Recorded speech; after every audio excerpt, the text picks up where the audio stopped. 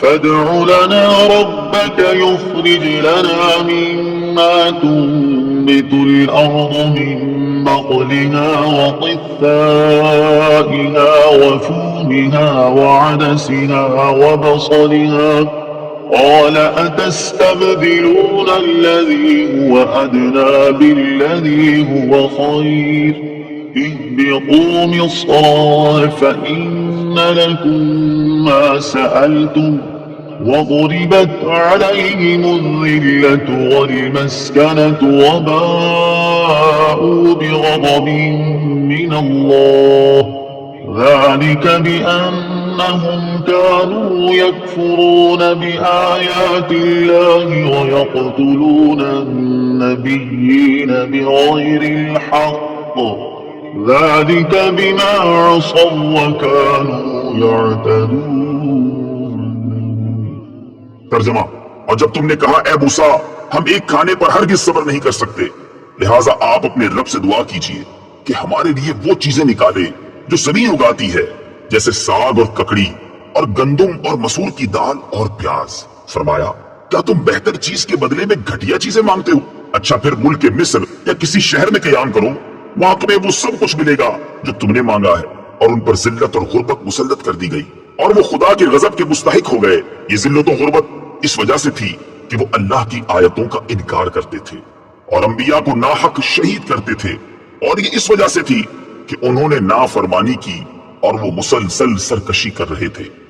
لن نصبر على طعام واحد، ہم ایک کھانے پر ہرگز صبر نہیں کریں گے۔ تفسیر صراط الجنان میں ہے، بعض لوگوں کی طبیعت میں کم ہمتی، نالائکی اور نیچ پن ہوتا ہے۔ آپ انہیں پکڑ کر بھی اوپر کرنا چاہیں تو وہ کم تر اور نیچے رہنے کو ترجیح دیتے ہیں۔ ایسے لوگ عموماً زندگی کی لذتوں اور نعمتوں سے فائدہ نہیں اٹھا پاتے۔ بلند ہمت اور بہتر سے بہتر کے طالب ہی خالق و مخلوق کے ہاں پسندیدہ ہوتے ہیں۔